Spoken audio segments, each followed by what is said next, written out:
Eu saúdo a todos na paz de nosso Senhor Jesus Cristo. Que bom estar novamente com os irmãos para mais um estudo bíblico. E nós estamos estudando Daniel. Daniel, um grande profeta, profetizou sobre os países, sobre acontecimentos daquela época, no seu presente e o futuro, o nosso passado, e também algo que está ainda por vir no Apocalipse. E para hoje nós vamos estudar o Daniel capítulo 8. Vale lembrar a todos que faz uma ligação muito grande o capítulo 2, o 7 e o 8. São muitos ligados entre eles. No capítulo 2, quando o império da Babilônia, comandada por Nabucodonosor, nesse momento o Daniel estava na Babilônia, servindo a este rei, E ele teve um sonho, esse imperador teve um sonho, Nabucodonosor teve um sonho, que foi com uma estátua com cabeça de ouro, tórax aqui com os braços prata, a região da cintura em bronze, as pernas de ferro e os pés misturados já de ferro com barro. E é lógico, na revelação ali, Daniel fala para ele, fala o que ele sonhou, e fala justamente sobre isso, que isso aqui seria o império da própria Babilônia, o império Medo-Persa, o império grego e o império romano. Assim, ele revela este sonho para o grande imperador.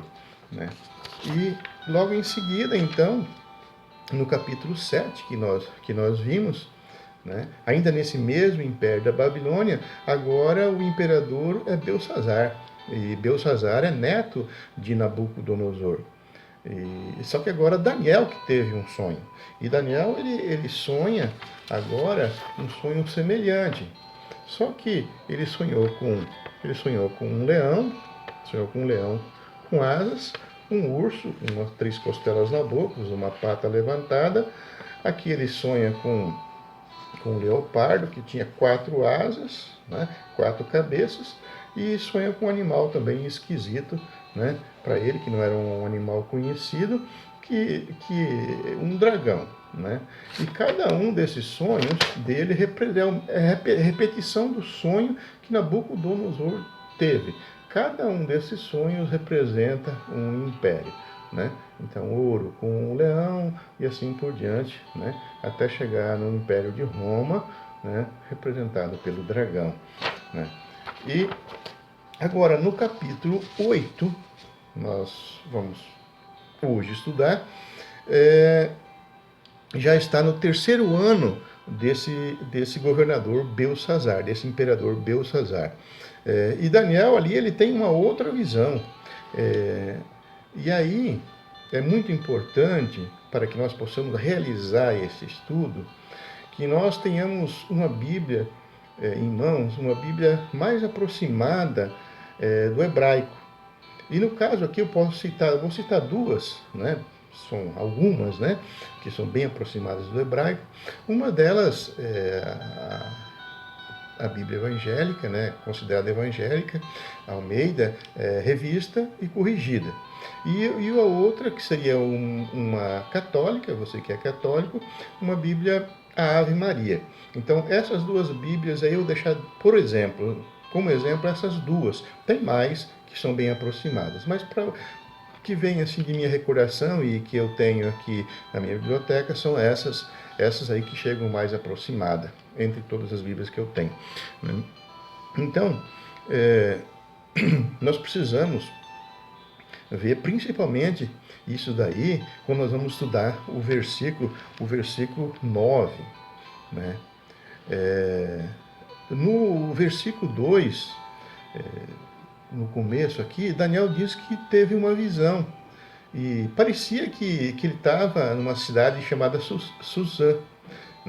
E essa Suzã era a província de Elão, na Babilônia. E ele estava, parece que ele fala assim, que estava perto do rio Ulai.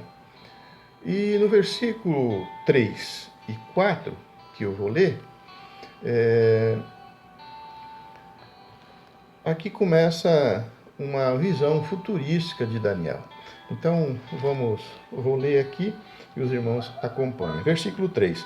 Então levantei os olhos e vi, eis que diante do rio estava um carneiro, o qual tinha 2 chifres, e 2 chifres eram altos, mas um mais alto do que o outro. E o mais alto subiu por último. Versículo 4. Vi que o carneiro dava marradas para o ocidente, para o norte e para o sul, e nenhum dos animais lhe podia resistir, nem havia quem pudesse livrar-se do seu poder. Ele, porém, fazia segundo a sua vontade e assim se engrandecia. Né? Mas aqui, é muito importante para nós, né, voltar lá no capítulo 7, né? Voltar lá no capítulo 7, na visão onde Daniel ele vê um urso. O urso se levanta um dos lados. Né? E aqui nós podemos comparar, aqui trouxe mais uma figura, podemos comparar então o urso levantando a pata, né, um dos lados, e aqui podemos comparar com um chifre maior também, um chifre mais elevado. É o mesmo sonho que ele está tendo. Né? Então agora uma nova visão. Ao invés de ser a pata levantada, um chifre maior. Então um chifre que cresce mais que o outro. Né? Ou seja, né, a província dos Medos, que pertencia a esse império babilônico, se juntou com os persas e venceram a Babilônia. E então trocou-se o império ali, trocou-se o império, não era mais o império babilônico, mas sim o império medo-persa. E aqui nós temos necessidade, então, de nós irmos no versículo 20, para completar essas explicações. É um pouco aqui, um pouco ali, é meio complicado mesmo. Mas vamos lá para o versículo 20, pega a sua Bíblia, agora vai para o versículo 20. E assim fala assim, quando o carneiro com 2 chifres, aquele carneiro com 2 chifres que viste são os reis da Média e da Pérsia. Estão vendo que a Bíblia ela se explica bastante, ela é autossuficiente aqui, né? Ela se explica bastante. Daí a gente não entende, mas nós temos que ler um pouco aqui, um pouco ali para realizar esse estudo. Né? Então esses dois tornaram-se o império, tomaram o império da Babilônia e formaram esse império Medo-Persa. Então aquele carneiro dos 2 chifres, da visão de Daniel, são os 2 reis, né? Os 2 reis, o da Média e da Pérsia. Né? E lá no versículo 5 e 7, que se faz importância eu ler, e vai ter as explicações também no versículo 21, a palavra fala assim do 5 ao 7. Estando eu observando, eis que um bode vinha do ocidente sobre toda a terra, mas sem tocar no chão. Este bode tinha um chifre notável entre os olhos. Dirigiu-se ao carneiro que tinha os 2 chifres, no qual eu tinha visto diante do rio, e correu contra ele com todo o seu furioso poder. Vi-o chegar perto do carneiro, e enfurecido contra ele, o feriu e lhe quebrou os 2 chifres, pois não havia força o carneiro para resistir, e o bode o lançou por terra e o pisou aos pés. E não houve quem pudesse livrar o carneiro do poder dele. Né? Então vamos agora completar então com o versículo 21 para essas explicações. Aqui, ó. Mas o bode peludo é o rei da Grécia. O chifre grande entre os olhos é o primeiro rei. Glória a Deus. Né? Então aqui nós temos essa figura. essa figura, né? A figura 4, que está falando que, né, o grande chifre é o rei principal aqui, né? Então, um avança sobre o outro. Mas também nós temos aqui o versículo 5, no versículo 5, perdão, quer dizer, na figura 5, na figura 5 que eu trouxe, né, que vai se referenciar lá ao capítulo 7, voltando lá no capítulo 7. Né? Então, antes nós podíamos ver que os gregos eram representados por leopardo com asas. Por que asas? Porque eles eram rápidos, ágeis na guerra. E aqui, então, agora, nesse novo sonho, nessa nova visão que ele tem, o bode ele vem voando, ou seja, representando as próprias asas do sonho anterior. E vem, então, e esse grande chifre aqui, que é o comandante, né, que é o Alexandre o Grande. Né? E voltando para o capítulo 8, então, né, fala que o bode não tocava o chão, conforme a figura. Né? Então, mostrando essa velocidade que os gregos tinham para o combate, para a guerra, né, para vencer o mundo. E aquele chifre notável era o Alexandre o Grande. E nós também trouxemos mais uma figura, a figura 6, que se torna importante para poder ilustrar. Eu trouxe aqui, então, o bode agora avança sobre o carneiro, vem voando e avança sobre o carneiro. Então, aqui seria os Medo-Persa, e agora a Grécia vem combater contra o carneiro, que são os Medo-Persa. Né? E vem rapidamente e fala com todo o furor. E também trouxe mais uma imagem aqui, né, ilustrando, né, aqui, e fala que a Bíblia fala lá que o bode ele avança, né, avança sobre o carneiro, fere o carneiro, né, e diz que arranca os chifres, aqui os chifres no chão, né, então fere, o animal ficou assim, e pisoteia em cima. Né? E ele pisoteia em cima. E já no versículo 8, que nós vamos ver agora,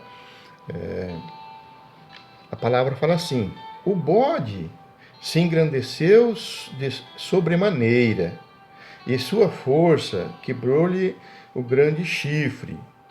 E em seu lugar saíram 4 chifres notáveis para os 4 ventos do céu. Né? Então, nós podemos ver aqui, né? Então, o Império Grego agora, ele vence o Medo-Persa, né? Mas o grande líder, o Alexandre o Grande, ele cai. E eu tenho aqui mais uma figura, então, né? Mais uma figura. O chifre principal que tinha antes, que eu tinha mostrado, aquele chifre pontudo, grande, que representava Alexandre, o chefão, agora cai, quebra. Quer dizer, Alexandre sai de cena e entra 4 generais, né, que dividem o Império Grego entre eles. Né? E aqui se faz importante eu ler o versículo 22, que vai completar o versículo 8. O versículo 22 fala assim: o ter sido quebrado, levantou-se 4 em lugar dele. Significa que 4 reinos se levantarão deste povo, mas não com força igual a que ele tinha. Então, foi dividido o reino da Grécia foi dividido em 4 generais, não com tanta força, mas eram 4 impérios, assim mesmo. Né? Então, esses 4 generais dividiram a Grécia, um pedaço para cada um, e ficaram como líderes. Aqui no versículo 9, agora o versículo 9 ao 12, né, a profecia ela vai dar um salto na história. Né? Vai dar um salto na história. Então, nós vamos ver o 9 ao 12, e também se torna necessário agora nós lermos o versículo do 23 ao 25, porque o 23 e 25 vai explicar do 9 ao 12. Né? Mas primeiro, o versículo 9, ele é interessante que nós pegamos aquela Bíblia que eu falei, a Ave Maria, ou uma revista corrigida, né, da Almeida, que são mais próximos do hebraico, mais para a finalidade da tradução desse versículo. Então, pode ser a revista corrigida Almeida ou a católica Ave Maria. Outra já não vai ter essa descrição que vai estar aqui. E assim, o versículo 9, ele vai falar assim: e de um deles, um pequeno chifre, o qual cresceu muito para o sul e para o oriente, e para a terra formosa. Né? Mas vamos ler completo, vamos ler o 10 também. Cresceu até atingir o exército dos céus, e alguns do exército e das estrelas lançou por terra e o pisou. Sim, engrandeceu-se até o príncipe do exército, dele tirou o sacrifício diário, e o lugar do seu santuário foi deixado abaixo. Versículo 12. O exército lhe foi entregue com o sacrifício diário por causa das transgressões, e depois por terra a verdade. O que fez prosperou. Né? Então, agora do 23 a 25 vai explicar esses versículos aqui. E do 23 ao 25 fala assim: mas no fim do seu reinado, quando os prevaricadores acabarem, levantar-se-á um rei de feroz catadura e especialista em intrigas. Grande é o seu poder, mas não por sua própria força. Causará estupendas destruições, prosperará e fará o que prover, destruindo os poderosos e o povo santo. Pois sua astúcia nos seus empreendimentos fará prosperar o engano no seu coração, se engrandecerá e destruirá a muitos que vivem despreocupadamente, levando-se a contra o príncipe dos príncipes, mas será quebrado sem esforço de mão humana. Então, e esse pequeno chifre, é aquele pequeno chifre que eu falei no estudo 7, que tem voz para falar para todo mundo, tem boca e olhos, né? Ele tem poder de falar para todo mundo com autoridade, e tem vistas em todo mundo, observando tudo que está acontecendo. Então, nós podemos reparar aqui que aquela expressão de um dos chifres que nós temos nas Bíblias normais, agora aqui, nessa Bíblia mais aproximada do hebraico, né, ela não está escrito desta maneira. Ela não está escrito de um dos chifres, ela está escrito de um deles. E então aqui ele é muito importante nós interpretarmos um pouco melhor o versículo 8, né? Porque, eu vou ler novamente aqui o 8 e o 9. Veja bem: o bode se engrandeceu de sobremaneira, e na sua força quebrou-lhe o grande chifre, e em seu lugar saíram 4 chifres notáveis. Né? Aqui tem uma vírgula e fala assim: para os 4 ventos do céu. Agora, entrando no versículo 9, ele fala assim: e de um deles, ele está se referindo aqui aos 4 ventos, de um dos 4 ventos. Ele fala assim: e de um deles, um pequeno chifre, a qual cresceu muito para o sul e para o oriente e para a terra formosa. Então, isso quer dizer que o chifre pequeno se origina de um dos 4 ventos, que está lá no versículo 7, e não em um dos chifres, né? Num dos chifres. Então, o substantivo plural mais próximo que está aqui do versículo 9 é o final do versículo 8. Né? Então, que quer dizer o que? Esse chifre saiu dos 4 ventos do céu. Né? Mas se faz também interessante nós voltarmos lá no 7, como eu falei, no 7, capítulo 7, versículo 8, que fala assim: estando eu observando os chifres, eis que entre eles subiu outro pequeno, diante do qual 3 dos primeiros chifres foram arrancados. Eis que neste chifre havia olhos, com os de homem, e uma boca que fala com insolência. Né? Então, um poder muito forte que fala contra Cristo. Né? Que fala contra Cristo. No versículo 10 ainda aqui, para ficar um pouco mais esclarecido, né? Aquela expressão exército do céu e as estrelas que falam, né? Que caem, então representam os poderosos e o povo de Deus, o povo de Israel. Então eles caem por terra por causa dos seus pecados, né? Que está registrado lá no versículo 24, né? que nós lemos. Dá para ler novamente o versículo 24, fala assim: grande é o seu poder, mas não por sua própria força. Causada estupendas destruições, prosperará e fará o que lhe prouver. Destruirá os poderosos e o povo santo. Então, esse pequeno chifre vai na direção de Israel e derruba Israel com todo o seu exército, o povo santo. Né? No versículo 11, fala do sacrifício diário, que também cai o sacrifício diário. E quem que é o sacrifício diário? O sacrifício diário é um ensinamento de Jesus, é Jesus. Né? É um sacrifício contínuo.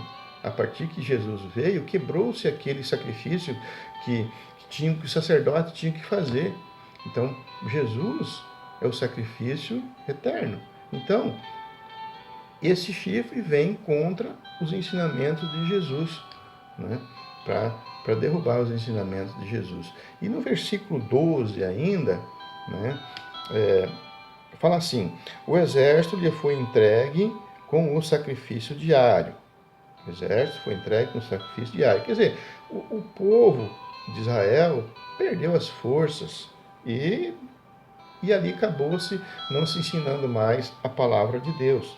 Né? E fala assim: por causa das transgressões, e deitou por terra a verdade, o que fez prosperar. Então, esse país, esse pequeno país, agora ele se torna-se forte.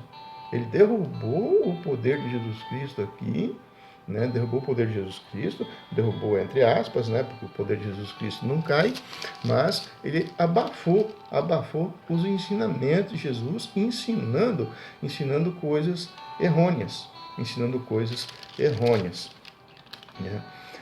Mas também nós temos que fica importante para nós ler o versículo 13 e o 14. Né? Mas para ler o versículo 13 e 14, daí eles vão ter que ler do 15 ao 19, que são explicações do versículo 13 e 14. Né? Então, no versículo 13 fala assim: depois ouvi um santo que falava e disse outro santo, aquele que falava: até quando durará a visão do sacrifício diário e da transgressão assoladora? Visão na qual é entregue o santuário e o exército a fim de serem pisados? E ele me disse: até 2.300 tardes e manhã, e o santuário será purificado. Isso daqui nós estamos vendo, então, isso aqui é futurístico para nós também. Isso é em Apocalipse, no fim dos tempos. Apocalipse no fim dos tempos. e faz-se muito importante aqui. Então, ler agora do 15 ao 19, que vai dar a explicação do 15 ao 19. Então, do 15 ao 19 fala assim: havendo eu, Daniel, tido a visão, procurei entendê-la, eis que se me apresentou diante uma com aparência de homem. E ouvi uma voz de homem de entre as margens do Ulai, o qual gritou e disse: Gabriel, dá a entender a esse a visão. Quer dizer, um anjo falou para o outro, ó, explica aí para o Daniel aí o que está acontecendo. Né? E no versículo 17 fala assim: veio, pois, para perto de onde eu estava, ao chegar ele, fiquei amedrontado e prostrei-me com o rosto em terra. Mas ele disse: entende, filho do homem, pois esta visão se refere aos tempos do fim. É o que eu estava falando, é o Apocalipse. Versículo 18. Falava ele consigo quando caí sem sentidos, rosto em terra. Ele, porém, me tocou e me pôs em pé no lugar onde eu me achava. E disse: eis que te farei saber o que há de acontecer nos últimos tempos da ira, porque esta visão se refere a tempos determinados do fim. Então, são esses dias aqui, 2.300 tardes e manhã, se refere a 3 anos e meio, para completar os 7 anos do outro capítulo 7 que nós vimos no outro estudo. Então, aqui então se refere a isso. Né? E para nós entendermos um pouco mais esse versículo 14, que fala assim, até 2.300, né, tardes e manhã, né, nós somos obrigados então a ler aqui o versículo 26. No versículo 26 vem a explicação sobre isso. Fala assim: a visão da tarde e da manhã que foi dita é verdadeira. Tu, porém, preserva a visão, porque se refere a dias ainda muito distantes. É no final dos tempos, né? No Apocalipse para nós. Então, meus amados irmãos, do versículo 20 ao 26, nós já vimos que são explicações do versículo 2 até o 14. Né? Então, agora, por último, só nos resta ler o quê? O versículo 27, que finaliza, né? Esse capítulo 8. E a palavra fala assim: eu, Daniel, enfraqueci e estive enfermo alguns dias. Então me levantei e tratei dos negócios do rei. Espantava-me com a visão, e não havia quem a entendesse. Daniel queria contar para todo mundo essa visão, queria explicar para o rei o que ia acontecer no futuro dos outros reinados, mas ninguém entendia. E Daniel aqui, ele ficou doente por uns dias. Imaginam só a situação que ele passou, né? Vendo todos esses sonhos, vendo anjos, né? E ainda depois disso, ninguém entendia, mas ele continuava prestando serviço ao rei. Né? Então, meus irmãos, o estudo para hoje foi esse. Espero que os irmãos tenham entendido. É um pouco complicado, né? Mas é dessa maneira que tem que se estudar. Um pouco aqui, um pouco ali. Nós vamos lá, voltamos a cá. Né? Então, do versículo 20 ao 26 é apenas explicações do 2 ao 14. O que está valendo 2 ao 14 explica-se do 20 ao 26. Né? Mas um pouco aqui, um pouco ali. E no próximo estudo, no capítulo 9, né, troca-se o império. Mas o profeta Daniel ainda continua com suas visões e profecias. Então, até o próximo estudo, no capítulo 9, estaremos juntos com certeza. Glória a Deus. Agradeço essa oportunidade e a todos que participaram, a todos que participaram desse estudo, né? Espero que tiveram conhecimento e que Deus possa estar abençoando a cada vez mais a todos. Pai Santo maravilhoso, abençoe a cada um deste lar que esteve assistindo, Senhor Deus. Pai querido, dê conhecimento cada vez mais, Senhor Deus, que eles possam estudar a Tua Santa Palavra para ter conhecimento, revelações. Ó Espírito Santo, dê revelações a eles, em nome de Jesus. Glória a Deus. E que a graça do nosso Senhor Jesus Cristo, o amor de Deus e a comunhão do Espírito Santo esteja convosco. Amém? Glória a Deus.